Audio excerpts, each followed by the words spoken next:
Hi hello ನಮಸ್ತೆ ಸ್ನೇಹಿತರೆ, ನೀವು ನೋಡ್ತಾ ಇದ್ದೀರಾ ಕರಿಯರ್ ಬೂಸ್ಟರ್ ಕನ್ನಡ ಯೂಟ್ಯೂಬ್ ಚಾನಲನ್ನು. ಸ್ನೇಹಿತರೆ, ಈಗಾಗಲೇ ಎಲ್ಲರೂ ಕೂಡ ಕೆಸೆಟ್ ಪರೀಕ್ಷೆಗೆ ಸಂಬಂಧಪಟ್ಟಂತೆ ಈಗಾಗಲೇ ಸಿದ್ಧತೆಯನ್ನು ಮಾಡಿ ಈಗ 90% ಆಲ್ರೆಡಿ ಎಲ್ಲರೂ ಕೂಡ ಸ್ಟಡಿಯನ್ನು ಮಾಡಿ ಈಗ ಏನಿದ್ರು ಕೂಡ ಎಕ್ಸಾಮ್ಸ್ಗೆ ವೇಟ್ ಮಾಡ್ತಾ ಇರ್ತಾರೆ. ಇನ್ನೇನು 3 ದಿನದಲ್ಲಿ ಈ ಕೆಸೆಟ್ ಪರೀಕ್ಷೆ ನಡೆಯುತ್ತೆ. ಈಗ ಇದರಲ್ಲಿ ಯಾರೆಲ್ಲ ಪ್ರಿಪ್ರೇಷನ್ ಮಾಡ್ತಾ ಇದ್ದಾರೆ ಅವ್ರಿಗೂ ನಡೆಯುತ್ತೆ.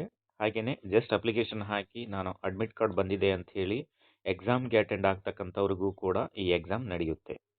ಇದರಲ್ಲಿ ಯಶಸ್ಸು ಗಳಿಸ್ಬೇಕಂತ ಹೇಳಿದರೆ ಯಾವ ಥರ ಅಂತಕ್ಕಂಥ ಒಂದು ಟಿಪ್ಸನ್ನು ನಾವು ಈ ನಮ್ಮ ಚಾನಲ್ ಮೂಲಕ ಕೆಸೆಟ್ಗೆ ಸಂಬಂಧಪಟ್ಟಂತೆ ಲಾಸ್ಟ್ ಮಿನಿಟ್ಸ್ ಟ್ರಿಕ್ಸ್ನ ಅಥವಾ ಟಿಪ್ಸ್ನ ಕೊಡಲಾಗುತ್ತೆ ಸ್ನೇಹಿತರೆ. ಈ ವಿಡಿಯೋ ಕೊನೆ ತನಕ ಮಿಸ್ ಮಾಡದೆ ತಾವು ನೋಡಿದ್ದೇ ಆದರೆ ನಿಜವಾಗ್ಲೂ ಕೂಡ ತಾವು ಪೇಪರ್ ಫಸ್ಟಲ್ಲಿ ಅತಿ ಹೆಚ್ಚು ಅಂಕ ಗಳಿಸುವಲ್ಲಿ ಯಾವುದೇ ಅನುಮಾನವಿಲ್ಲ ಸ್ನೇಹಿತರೆ. ಹಾಗೆಯೇ ತಾವಿಲ್ಲಿ ನೋಡ್ತಾ ಇದ್ದೀರಾ 3 ದಿನದ ಕೆಸೆಟ್ ಟಿಪ್ಸ್ ಅಂತ ಹೇಳಿದೆ. ಅಂದರೆ ಈಗ ಪರೀಕ್ಷೆ ಕೇವಲ 3 ದಿನ ಉಳಿದಿದೆ. ಈ 3 ದಿನದಲ್ಲಿ ಏನೆಲ್ಲ ಮಾಡಬಹುದು, ಏನಾಗುತ್ತೆ ಅಂತಕ್ಕಂತಹ ನೆಗೆಟಿವ್ ಥಾಟ್ಸ್ನ ಒಂದೆಡೆ ತಾವು ಸರಿಸ್ಬಿಡಿ.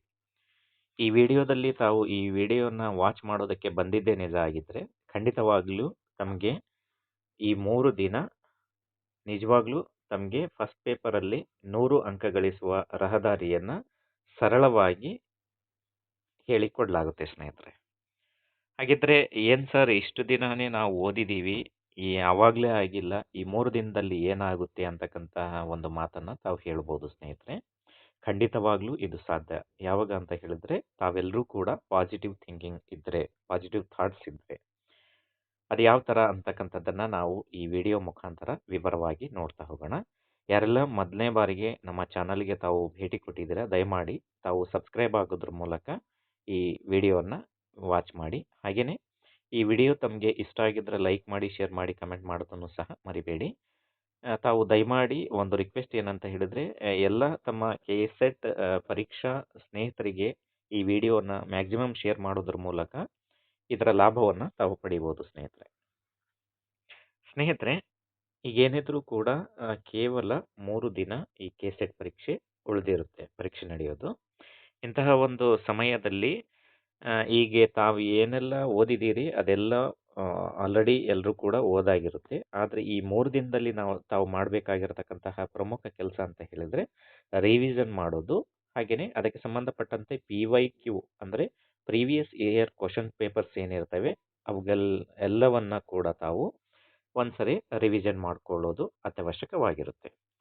ಹಾಗೆಯೇ ನಾವಿಲ್ಲಿ ಹೇಳಿದ್ದೀವಿ ಏನಂತ ಹೇಳಿ, ಪೇಪರ್ 1ರಲ್ಲಿ 100 ಅಂಕಗಳು ಪಕ್ಕಾ ನಿಮ್ಮದೇ. ಹೌದು ಸ್ನೇಹಿತರೆ, ಈ ರೂಲ್ಸ್ನ ತಾವು ಫಾಲೋ ಮಾಡಿದ್ದೇ ಆದರೆ 100 ಅಂಕ ಗಳಿಸುವಲ್ಲಿ ಯಾವುದೇ ಅಡಚಣೆ ತಮಗೆ ಆಗೋದಿಲ್ಲ. ಅದು ಹೇಗೆ ಸಾಧ್ಯ ಅಂತಕ್ಕಂಥ ಒಂದು ತಮ್ಮಲ್ಲಿ ಗೊಂದಲಗಳು ಇರಬಹುದು. ಸ್ನೇಹಿತರೆ, ಎಲ್ಲರೂ ಕೂಡ ಪತ್ರಿಕೆ 2ರಲ್ಲಿ ಅತಿ ಹೆಚ್ಚು ಅಂಕ ಗಳಿಸ್ತಾರೆ. ಯಾಕಂತ ಹೇಳಿದರೆ ಪತ್ರಿಕೆ 2 ಅಂತಕ್ಕಂಥದ್ದು ಆಯಾ ವಿಷಯಗಳಲ್ಲಿ ಸ್ನಾತಕೋತ್ತರ ಪದವಿಯನ್ನು ಈಗಾಗಲೇ ತಾವು ಎಲ್ಲರೂ ಕೂಡ ಪಡೆದಿರ್ತೀರ. ಹಾಗಾಗಿ ಅದರ ಕಡೆ ಸಬ್ಜೆಕ್ಟ್ ನಾಲೆಡ್ಜ್ ತಮಗೆ ಇನ್ಡೆಪ್ತ್ ಆಗಿ ಆಲ್ರೆಡಿ ಇರುತ್ತೆ. ಹಾಗಾಗಿ ಸ್ವಲ್ಪ ಶ್ರಮ ಹಾಕಿದರೂ ಕೂಡ ತಾವು ಪೇಪರ್ 2 ಏನಿರುತ್ತೆ ಸಬ್ಜೆಕ್ಟ್ ಪೇಪರು ಅದರಲ್ಲಿ ಅತಿ ಹೆಚ್ಚು ಅಂಕಗಳನ್ನ ಗಳಿಸ್ತೀರ. ಆದರೆ ಎಲ್ಲರಿಗೂ ಕೂಡ ಪೇಪರ್ 1 ಏನಿದೆ ಇದು, ಈ ಪೇಪರ್ 1ನಲ್ಲಿ ತಾವೆಲ್ಲರೂ ಕೂಡ ಕಡಿಮೆ ಅಂಕಗಳನ್ನು ಗಳಿಸುವ ಮೂಲಕ ಕೆಸೆಟ್ಗೆ ಅರ್ಹರಾಗುವುದರಲ್ಲಿ ಎಡವ್ತಾ ಇದ್ದೀರಾ. ಯಾವ ಥರ ಎಡವ್ತಾ ಇದ್ದೀರಾ ಅಂತ ಹೇಳಿದ್ರೆ ಬಹಳಷ್ಟು ತಮ್ಮ ಸ್ನೇಹಿತ ವರ್ಗದಲ್ಲಿ ತಾವು ಕೇಳಿರ್ಬೋದು ಈ ಮಾತನ್ನು. ನಂದು ಹೋದ ಸರಿ ಜಸ್ಟ್ ಒಂದು 6 ಮಾರ್ಕ್ಸಲ್ಲಿ ಹೋಯಿತು, ಹೋದ ಸರಿ ನಂದು 4 ಮಾರ್ಕ್ಸಲ್ಲಿ ಹೋಯಿತು, ಹೋದ ಸರಿ ನಂದು 2 ಮಾರ್ಕ್ಸಲ್ಲಿ ಕೆಸೆಟ್ ಮಿಸ್ ಆಯಿತು ಅಂತಕ್ಕಂತಹ ಒಂದು ಮಾತನ್ನು ಈಗಾಗಲೇ ತಾವು ಎಲ್ಲರೂ ಕೂಡ ಕೇಳಿರ್ತೀರ.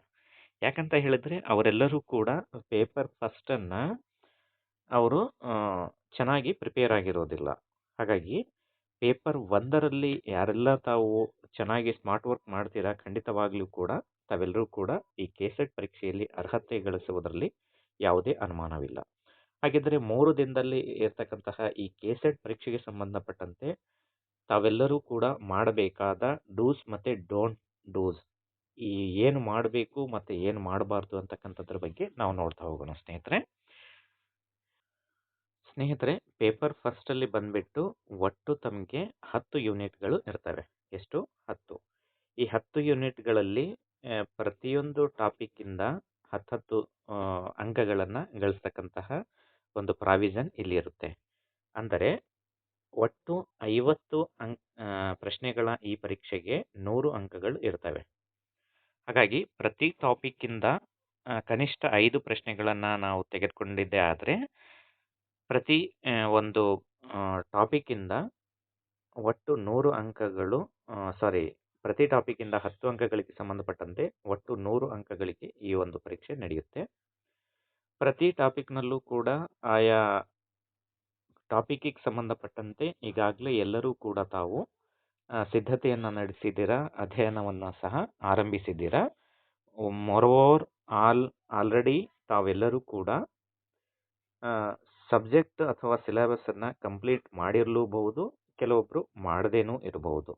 ಸ್ನೇಹಿತರೆ, ಈ ವಿಡಿಯೋನ ತಾವು ಯಾರೆಲ್ಲ ವಾಚ್ ಮಾಡ್ತಾ ಇದ್ದೀರಾ, ಅಂದರೆ ಯಾರೆಲ್ಲ ಪ್ರಿಪ್ರೇಷನ್ ಮಾಡ್ತಾ ಇದ್ದೀರಾ, ತಮಗೂ ಕೂಡ ಯೂಸ್ ಆಗುತ್ತೆ. ಹಾಗೆಯೇ ಸರ್ ನಾವು ಏನು ಪ್ರಿಪ್ರೇಷನ್ನೇ ಮಾಡಿಲ್ಲ, ಇನ್ಕಂಪ್ಲೀಟ್ ಪ್ರಿಪ್ರೇಷನ್ ಅಂತ ಹೇಳಿದ್ರೆ ಅವ್ರಿಗೂ ಕೂಡ ಈ ವಿಡಿಯೋ ನೋಡೋದ್ರಿಂದ ತಮಗೆ ಪೇಪರ್ 1ರಲ್ಲಿ ಕೆಸೆಟ್ನ ಯಾವ ಥರ ಕ್ರ್ಯಾಕ್ ಮಾಡ್ಬೋದು ಅಂತಕ್ಕಂಥದ್ದನ್ನು ತಾವು ನೋಡ್ಬೋದು. ಸ್ನೇಹಿತರೆ, ಲೆಟ್ಸ್ ಬಿಗಿನ್. ಸ್ನೇಹಿತರೆ, ಇಲ್ಲಿ ಇನ್ನೊಂದು ಸೆಂಟೆನ್ಸ್ನ ನಾವು ಕೊಟ್ಟಿದ್ದೀವಿ. ಏನಂತ ಹೇಳಿದ್ರೆ, ಕೆಸೆಟ್ ಈ ಸಾರಿ ಕೆಸೆಟ್ 2025 ನಿಮ್ಮದೇ ಅಂತ ಹೇಳಿ. ಹೌದು ಸ್ನೇಹಿತರೆ, ಯಾರೆಲ್ಲ ತಾವು ನೆಗೆಟಿವ್ ಥಾಟ್ಸ್ನ ತಾವು ಇಟ್ಕೊಂಡಿದ್ರ ಅವೆಲ್ಲವನ್ನ ಕೂಡ ತಾವು ಬದಿಯಲ್ಲಿಟ್ಟು ಈ ವಿಡಿಯೋ ತಾವು ನೋಡಿದ್ದೇ ನಿಜವಾಗಿದ್ದರೆ ಈ 2025ರ ಕೆಸೆಟ್ ಪರೀಕ್ಷೆಯಲ್ಲಿ ತಾವು ಅರ್ಹತೆ ಗಳಿಸೋದ್ರಲ್ಲಿ ಯಾವುದೇ ಅನುಮಾನವಿಲ್ಲ. 100% ಶೋರ್.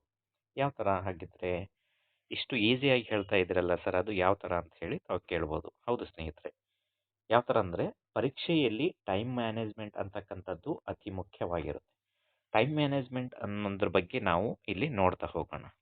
ಸ್ನೇಹಿತರೆ, ಪತ್ರಿಕೆ 1ಕ್ಕೆ ಸಂಬಂಧಪಟ್ಟಂತೆ ತಮಗೆ ಅಲ್ಲಿ ಕಾಲಾವಧಿ ಅಂದರೆ ಟೈಮ್ ಎಷ್ಟಿರುತ್ತೆ ಅಂತ ಹೇಳಿದ್ರೆ 50 ಪ್ರಶ್ನೆಗಳಿಗೆ ಸಂಬಂಧಪಟ್ಟಂತೆ ತಮಗೆ 1 ಗಂಟೆ 15 ನಿಮಿಷಗಳನ್ನು ಕೊಡಲಾಗಿರುತ್ತೆ. ಸ್ನೇಹಿತರೆ, ನಾವು ಇದನ್ನು ಓವರಾಲ್ ಆಗಿ ರೌಂಡ್ ಫಿಗರ್ ಆಗಿ ತಗೊಂಡಾಗ ತಮಗೆ 50 ಪ್ರಶ್ನೆಗಳಿಗೆ 60 ನಿಮಿಷಗಳು ಲಭ್ಯವಾಗುತ್ತೆ. ಹಾಗಿದ್ರೆ ಪ್ರತಿ ಪ್ರಶ್ನೆಯನ್ನು ತಾವು 1 ನಿಮಿಷದಲ್ಲೇ ಆನ್ಸರ್ ಮಾಡಬೇಕಾಗಿರುತ್ತೆ. ಸ್ನೇಹಿತರೆ, ನೋಡಿದಿರಲ್ಲ, ತಾವು ವರ್ಷಾನುಗಂಟ್ಲೆ ತಾವು ಏನು ಸ್ಟಡಿ ಮಾಡಿರ್ತೀರ ಅವೆಲ್ಲವನ್ನ ತಾವು ಕೇವಲ ಒಂದು OMR ಶೀಟಲ್ಲಿ, ಅದು ಕೂಡ ಎಷ್ಟು ಸಮಯಾವಕಾಶ, ಕೇವಲ 60 ನಿಮಿಷದಲ್ಲಿ ಈ ಕೆಸೆಟ್ ಫಸ್ಟ್ ಪೇಪರನ್ನು ತಾವು ಸಾಲ್ವ್ ಮಾಡಬೇಕಾಗಿರುತ್ತೆ. ಇಲ್ಲಿ ಕೇವಲ ಪುಸ್ತಕಗಳನ್ನು ತಾವು ಅಧ್ಯಯನ ಮಾಡಿ ಎಲ್ಲ ಸಾಮಗ್ರಿಗಳನ್ನು ತಾವು ಕಲೆಕ್ಟ್ ಮಾಡಿಕೊಂಡು ಎಲ್ಲ ರಿಸೋರ್ಸನ್ನ ತಾವು ಇಟ್ಕೊಂಡು ಕೂಡ ಈ ಎಕ್ಸಾಮ್ ಹಾಲ್ನಲ್ಲಿ ತಾವೆಲ್ಲರೂ ಕೂಡ ಆ OMR ಶೀಟ್ ನೋಡಿದ ತಕ್ಷಣ ಕೆಲವೊಬ್ಬರಿಗೆ ಭಯ ಸ್ಟಾರ್ಟ್ ಆಗಿರುತ್ತೆ.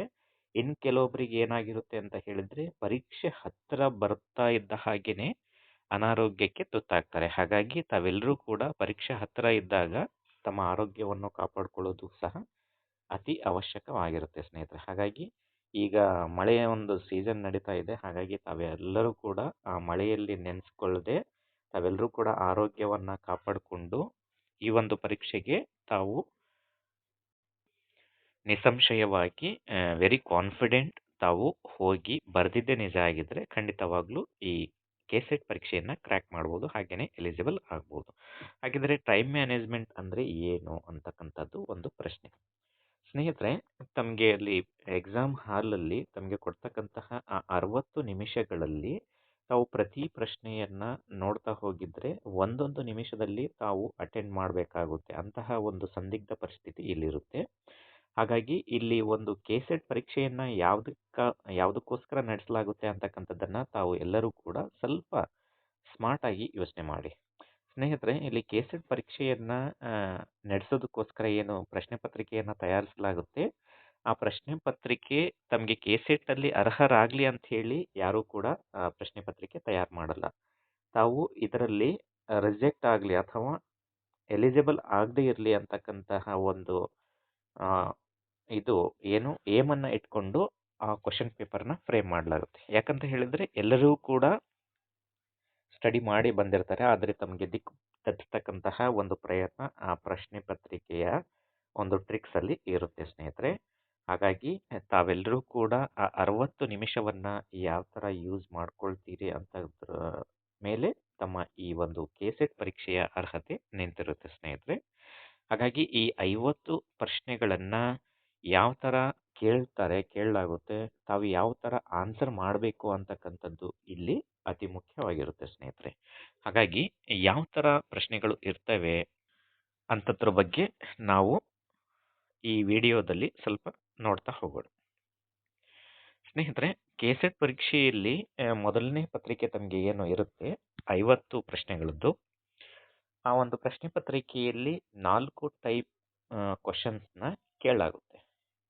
ಯಾವ ಥರನಾಗಿರ್ತವೆ 4 ಟೈಪ್ ಕ್ವಶನ್ಸ್ ಅಂತಕ್ಕಂಥದ್ದು ತಮ್ಮ ಪ್ರಶ್ನೆ ಆಗಿರ್ಬೋದು. ತಾವಿಲ್ಲಿ ನೋಡ್ತಾ ಇದ್ದೀರಾ, ಡೈರೆಕ್ಟ್ ಕ್ವಶನ್ಸ್, ಹಾಗೆಯೇ ಇಂಡೈರೆಕ್ಟ್ ಕ್ವಶನ್ಸ್, ಹಾಗೆಯೇ ಸ್ಟೇಟ್ಮೆಂಟ್ ಕ್ವಶನ್ಸ್, ಹಾಗೆಯೇ ಮ್ಯಾಚ್ ದಿ ಫಾಲೋವಿಂಗ್. ಸ್ನೇಹಿತರೆ, ಇದೆಲ್ಲ ನಮಗೆ ಯಾಕೆ ಬೇಕು ಸರ್? ಈಗ ಲಾಸ್ಟ್ ಮಿನಿಟ್ಸಲ್ಲಿ ಇದ್ದೀವಿ ನಾವು.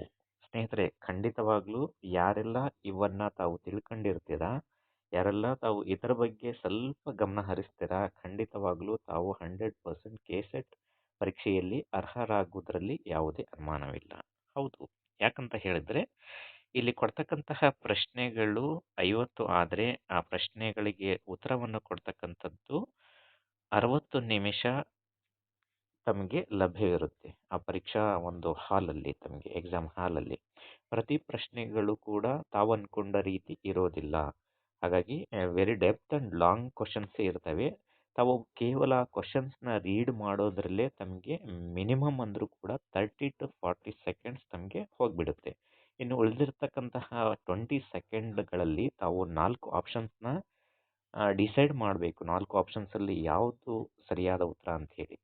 ಇಲ್ಲಿ ತಾವು ದಯವಿಟ್ಟು ತಾವು ಇದನ್ನ ಗಮನಿಸ್ಬೋದು. ಇಲ್ಲಿ ಒಂದು ಪ್ರಶ್ನೆಯನ್ನ ನಾವು ಕೊಟ್ಟಿದ್ದೀವಿ, ಏನಂತ ಹೇಳಿದ್ರೆ ಡೈರೆಕ್ಟ್ ಕ್ವಶನ್ಸ್. ಈ ಥರ ಡೈರೆಕ್ಟ್ ಕ್ವಶನ್ಸ್ನ ಕೊಟ್ಟಾಗ ತಾವು ಈಸಿಯಾಗಿ ಟ್ಯಾಕಲ್ ಮಾಡ್ಬೋದು.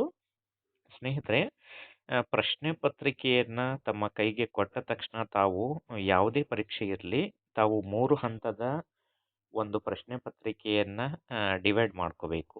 ಯಾವ ಥರನಾಗಿ ಸ್ನೇಹಿತರೆ, ತಾವು ಪ್ರತಿ ಯಾವುದೇ ಪ್ರಶ್ನೆ ಪತ್ರಿಕೆ ಇರಲಿ ಅದನ್ನ ತಾವು 3 ವಿಭಾಗಗಳಾಗಿ ವಿಂಗಡಿಸ್ಕೊಳ್ಳಿ, ಅಂದ್ರೆ ಮೈಂಡ್ಸೆಟ್ ಮಾಡ್ಕೊಳ್ಳಿ. ಪ್ರಶ್ನೆ ಪತ್ರಿಕೆ ಕೊಟ್ಟ ತಕ್ಷಣ ಯಾವ ಥರ?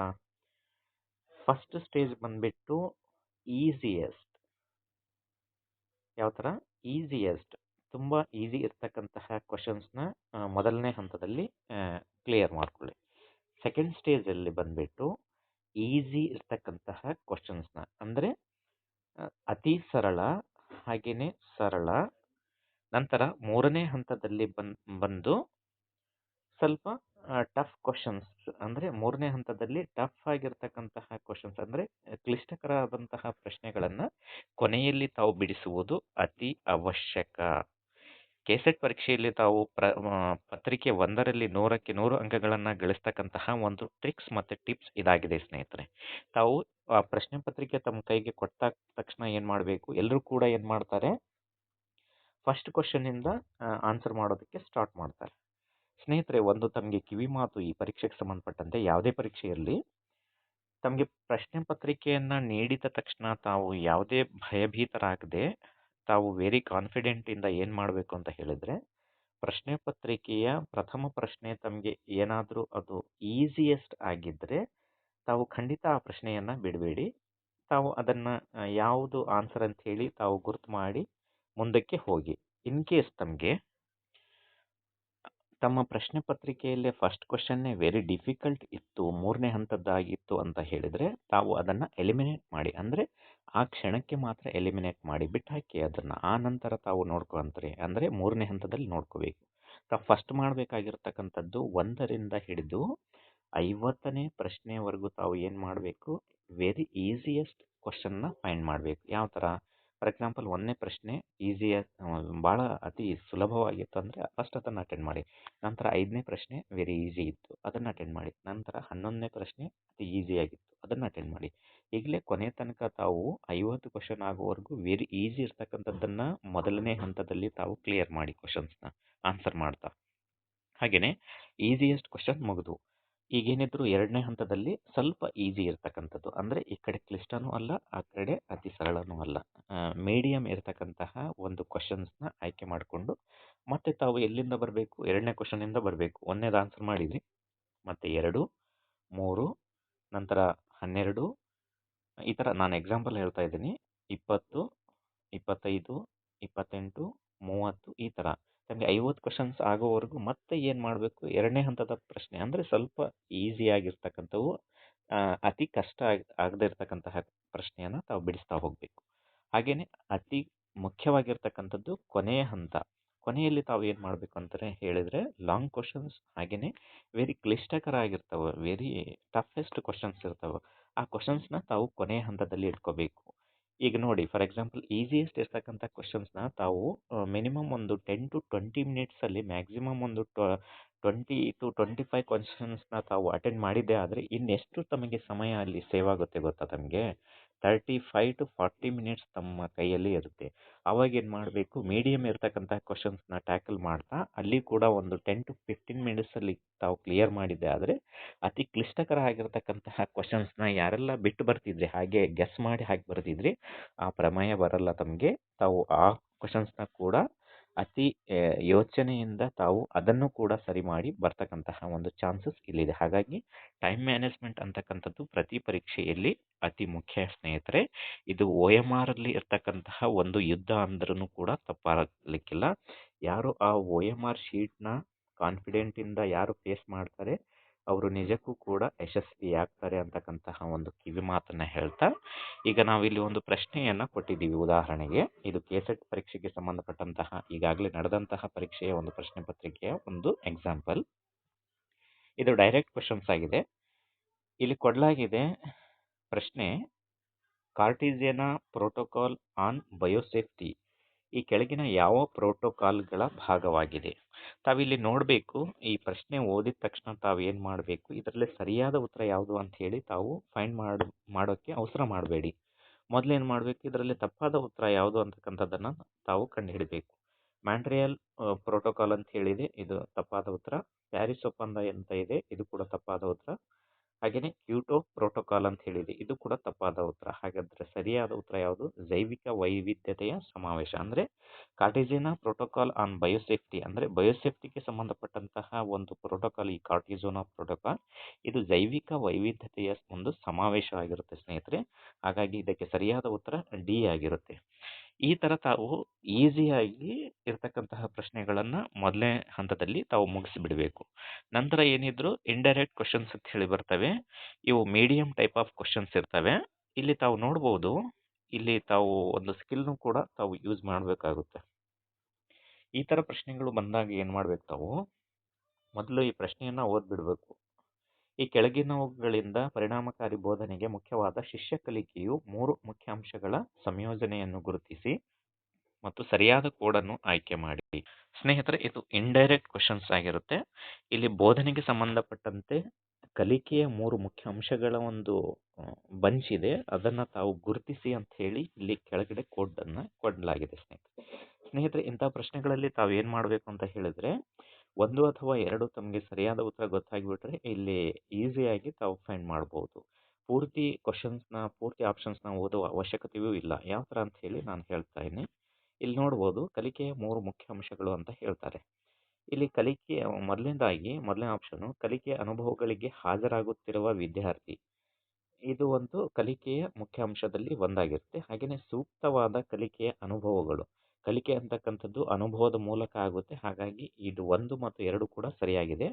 ಹಾಗೆಯೇ 3ನೇ ಆಪ್ಷನ್ ಬಂದ್ಬಿಟ್ಟು ಶಿಷ್ಯನನ್ನು ನಿಯಂತ್ರಿಸುವ ಶಿಕ್ಷಕ. ಇದು ಸ್ವಲ್ಪ ನೆಗೆಟಿವ್ ಥಾಟ್ನ ಒಳಗೊಂಡಂತಹ ಒಂದು ಆನ್ಸರ್ ಆಗಿರುತ್ತೆ. ಹಾಗಾಗಿ ಅದು ತಪ್ಪಾದ ಉತ್ತರ ಆಗಿರುತ್ತೆ. ಹಾಗೆಯೇ 4ನೇ ಆಪ್ಷನ್ ಬಂದ್ಬಿಟ್ಟು ವಿದ್ಯಾರ್ಥಿಗಳು ಕಲಿಕೆಯ ಅನುಭವವನ್ನು ಸ್ವೀಕರಿಸ್ತಾರೆ. ಹೌದು, ವಿದ್ಯಾರ್ಥಿಗಳು ರಿಸೀವರ್ ಆಗಿರ್ತಾರೆ. ಹಾಗಾಗಿ ಈ ಒಂದು 4ನೇ ಆಪ್ಷನ್ ಕೂಡ ಸರಿಯಾಗಿದೆ. ಹಾಗಿದ್ರೆ ಇದರಲ್ಲಿ ಸರಿಯಾದ ಉತ್ತರ ಬಂದ್ಬಿಟ್ಟು ಆಪ್ಷನ್ ಬಿ, 1, 2 and 4. ಈ ಥರ ತಾವು ಈಸಿಯಾಗಿ ಈ ಕ್ವಶನ್ಸ್ನ ಟ್ಯಾಕಲ್ ಮಾಡಿ ತಾವು ಒಂದು ಕೆಸೆಟ್ ಪರೀಕ್ಷೆಯನ್ನು ಈಸಿಯಾಗಿ ಅರ್ಹತೆ ಆಗ್ಬೋದು ಸ್ನೇಹಿತರೆ. ಹಾಗೆಯೇ ಮುಂದುವರಿಯುತ್ತಾ ಇನ್ನೊಂದು ಸ್ಟೇಟ್ಮೆಂಟ್ ಆಫ್ ಕ್ವಶನ್ಸ್ ಬರ್ತವೆ. ಅಂದರೆ ಸ್ಟೇಟ್ಮೆಂಟ್ ರೀತಿ ಇರುತ್ತೆ ಕ್ವಶನ್ಸ್. ಯಾವ ಥರ ಅಂತ ಹೇಳಿದ್ರೆ ನೋಡ್ತಾ ಹೋಗೋಣ.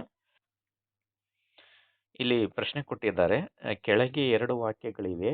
ಒಂದನ್ನು ಪ್ರತಿಪಾದನೆ ಅಂತ ಹೇಳಿ ಮತ್ತು ಇನ್ನೊಂದನ್ನು ಕಾರಣ ಅಂತ ಹೇಳಿ. ಅಂದ್ರೆ ಒಂದು ಅಸರ್ಷನ್ ಇರುತ್ತೆ, ಇನ್ನೊಂದು ರೀಸನ್ ಇರುತ್ತೆ. ಅಂದ್ರೆ ಒಂದು ಪ್ರತಿಪಾದನೆ ಹಾಗೇನೆ ಕಾರಣ. ಈ ತರ ಬಂದಾಗ ತಾವು ಏನ್ ಮಾಡಬೇಕು ಅಂತ ಹೇಳಿದ್ರೆ, ಇಂತಹ ಪ್ರಶ್ನೆಗಳನ್ನ ತಾವು 3ನೇ ಹಂತ ನಾನೇನು ಹೇಳಿದೆ, ಅಂದ್ರೆ ವೆರಿ ಟಫೆಸ್ಟ್ ಕ್ವಶನ್ಸ್ನ ತಾವು ಅಂತಿಮ ಘಟ್ಟದಲ್ಲಿ ಇವನ್ನ ಸಾಲ್ವ್ ಮಾಡಬೇಕು. ಯಾವ ತರ ಅಂತ ಹೇಳಿದ್ರೆ ನೋಡಿ, ಇಲ್ಲಿ ಕೊಟ್ಟಿದ್ದಾರೆ ಅಸರ್ಷನ್ ಅಂದ್ರೆ ಪ್ರತಿಪಾದನೆ. ವಿದ್ಯಾರ್ಥಿಗಳಲ್ಲಿ ವಿಮರ್ಶಾತ್ಮಕ ಮತ್ತು ಸೃಜನಾತ್ಮಕ ಆಲೋಚನಾ ಅರ್ಹತೆಗಳನ್ನ ಬೆಳೆಸುವುದೇ ಉನ್ನತ ಶಿಕ್ಷಣದ ಗುರಿಯಾಗಿದೆ. ಉನ್ನತ ಶಿಕ್ಷಣದ ಗುರಿಯಾಗಿ ಏನಾಗಿದೆ ಅಂತಕ್ಕಂಥದ್ದನ್ನ ಇಲ್ಲಿ ಸೂಕ್ಷ್ಮವಾಗಿ ಕೊಡಲಾಗಿದೆ. ಅಂದ್ರೆ ವಿದ್ಯಾರ್ಥಿಗಳಲ್ಲಿ ವಿಮರ್ಶಾತ್ಮಕ ಮತ್ತು ಸೃಜನಾತ್ಮಕ ಅಂದ್ರೆ ಕ್ರಿಯೇಟಿವ್ ಥಿಂಕಿಂಗ್ನ ಹೆಚ್ಚಿಸ್ತಕ್ಕಂತಹ ಒಂದು ಉದ್ದೇಶ ಉನ್ನತ ಶಿಕ್ಷಣದ್ದಾಗಿದೆ ಅಂತ ಹೇಳಿ ಒಂದು ಪ್ರತಿಪಾದನೆಯನ್ನು ಮಾಡ್ತಾರೆ. ಹಾಗೇನೆ ಇದಕ್ಕೆ ಕಾರಣವನ್ನು ಹೇಳ್ತಾರೆ. ಏನಂತ ಹೇಳಿ, ಅವರ ಸಾಮರ್ಥ್ಯಗಳು ಉದ್ಯೋಗ ನಿಯೋಜನೆಯನ್ನು ಖಚಿತಪಡಿಸ್ತವೆ ಅಂತ ಹೇಳಿ. ಸ್ನೇಹಿತರೆ, ಒಂದನೇದು ಏನು ಎ ಪ್ರತಿಪಾದನೆ ಇದೆ, ಇದು ಸರಿಯಾಗೇ ಇದೆ. ಆದ್ರೆ ಆರ್ ಅಂತಕ್ಕಂಥದ್ದು ಸರಿಯಾಗಿದ್ರೂ ಕೂಡ ಎಗೆ ಅದು ಆರ್ ಕಾರಣ ಸರಿಯಲ್ಲ ಅಂತಕ್ಕಂಥದ್ದು ಉತ್ತರ ಆಗಿರುತ್ತೆ. ಹಾಗಾಗಿ ತಾವಿಲ್ಲಿ ನೋಡ್ತಾ ಇದ್ರೆ ಎ ಮತ್ತು ಆರ್ಗಳು ಎರಡೂ ಸತ್ಯ ಮತ್ತು ಆರ್ ಎಂಬುದು ಎ ಎಂಬುದರ ಸಮರ್ಪಕ ವಿವರಣೆಯಾಗಿದೆ. ಆದ್ರೆ ಇದು ತಪ್ಪಾಗಿದೆ. ಹಾಗೇನೆ ಬಿ ಬಂದ್ಬಿಟ್ಟು ಎ ಮತ್ತು ಆರ್ಗಳೆರಡೂ ಸತ್ಯ, ಆದರೆ ಆರ್ ಎಂಬುದು ಎ ಎಂಬುದರ ಸಮರ್ಪಕ ವಿವರಣೆ ಅಲ್ಲ. ಇದೊಂದು ಸ್ವಲ್ಪ ನೋಡ್ಬೋದು ನಾವು, ಹಾಗೆ 50-50 ಅಂತ ಇಟ್ಕೊಳ್ಳೋಣ. ನಂತರ ಸಿ ಇಲ್ಲಿ ಏನಿದೆ, ಎ ಎಂಬುದು ಸತ್ಯ ಆದರೆ ಆರ್ ಎಂಬುದು ಸುಳ್ಳು. ಇದು ಕೂಡ ತಪ್ಪಾದ ಉತ್ತರ. ಹಾಗೇನೆ ಎ ಎಂಬುದು ಸುಳ್ಳು ಆದರೆ ಆರ್ ಎಂಬುದು ಸತ್ಯ. ಇದು ಕೂಡ ತಪ್ಪಾಗಿ. ನೋಡಿ, ಇಲ್ಲಿ ಎಷ್ಟು ಈಸಿಯಾಗಿ ನಾವು ಫೈಂಡ್ ಮಾಡ್ಬೋದು ಅಂತ ಹೇಳಿದ್ರೆ, ಮೊದಲು ಏನು ಮಾಡ್ಬೇಕು, ನಾವು ಯಾವುದು ತಪ್ಪು ಉತ್ತರ ಅಂತಕ್ಕಂಥದ್ದನ್ನ ಫೈಂಡ್ ಮಾಡಿ ಬಿಟ್ಟರೆ 100% ಶೂರ್ ತಮಗೆ ಒಂದು ಉತ್ತರ ಇಲ್ಲೇ ಸಿಗ್ಬಿಡುತ್ತೆ. ಯಾರೆಲ್ಲ ತಾವು ಪ್ರಿಪ್ರೇಷನ್ನ ಮಾಡಿದ್ರೆ ವೆರಿ ಗುಡ್ ಅಂಡ್ ವೆಲ್, ತಾವು ಪಕ್ಕಾ ಆನ್ಸರ್ನ ಹಾಕ್ತೀರಾ.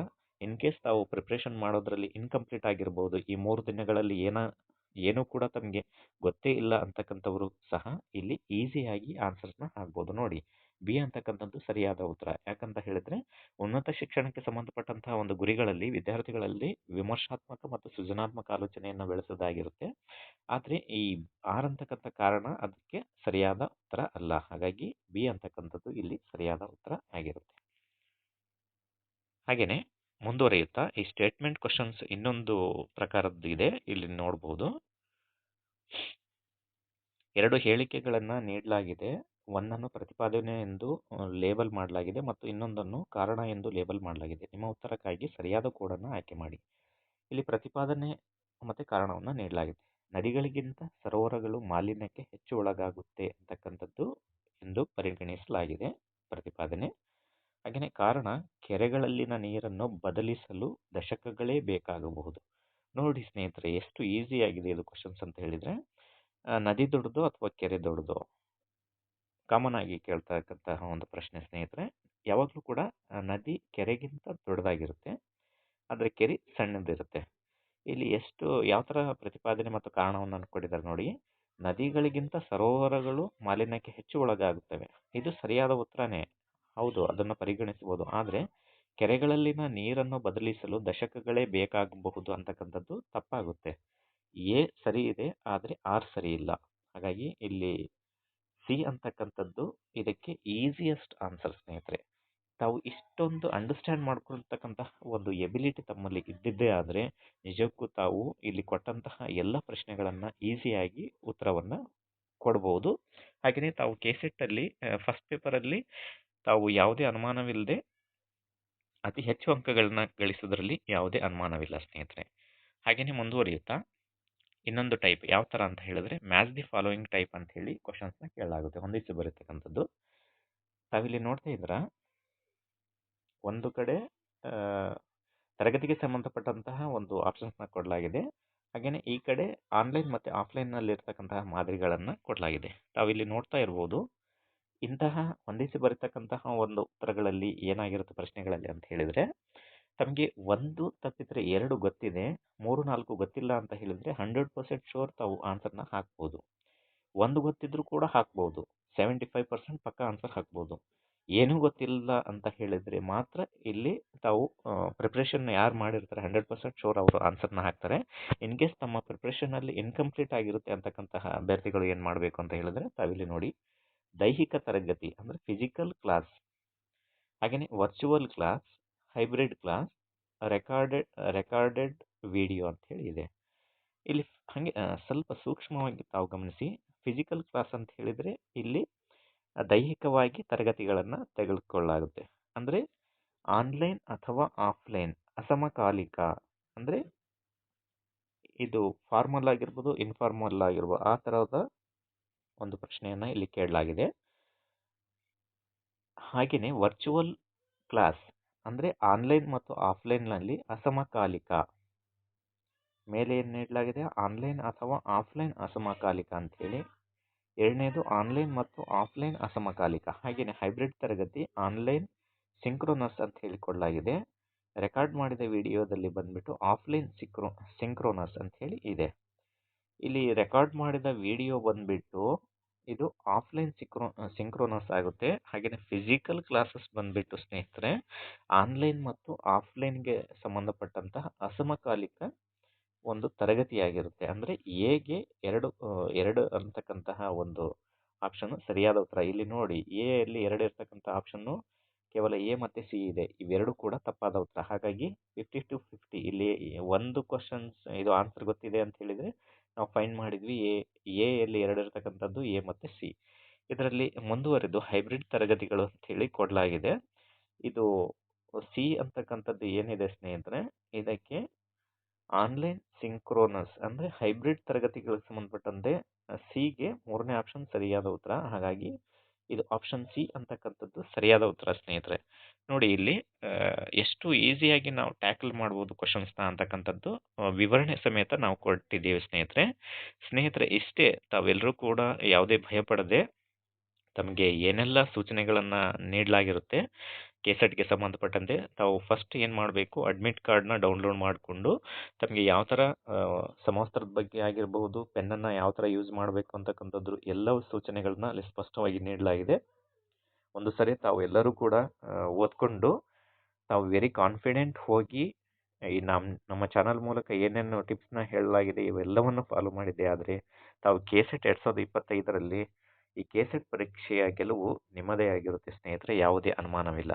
ಈ ಒಂದು ವಿಡಿಯೋ ತಮಗೆ ಇಷ್ಟ ಆಗಿದ್ದರೆ ಲೈಕ್ ಮಾಡಿ, ಶೇರ್ ಮಾಡಿ, ಕಮೆಂಟ್ ಮಾಡೋದನ್ನು ಮರಿಬೇಡಿ ಸ್ನೇಹಿತರೆ. ಹಾಗೆಯೇ ಈ ವಿಡಿಯೋನ ಹೆಚ್ಚು ತಮ್ಮ ಎಲ್ಲ ಕೆಸೆಟ್ ಮಿತ್ರರಿಗೆ ಶೇರ್ ಮಾಡೋದ್ರ ಮೂಲಕ ಅವರು ಕೂಡ ಕೆಸೆಟ್ ಪರೀಕ್ಷೆಯಲ್ಲಿ ಅರ್ಹರಾಗಲಿ ಅಂತ ಹೇಳಿ ಆಶಿಸುತ್ತಾ ನಮ್ಮ ಈ ವಿಡಿಯೋ ಸೆಷನ್ನ ಮುಗಿಸ್ತಾ ಇದ್ದೀವಿ. ಧನ್ಯವಾದಗಳು ಸ್ನೇಹಿತರೆ.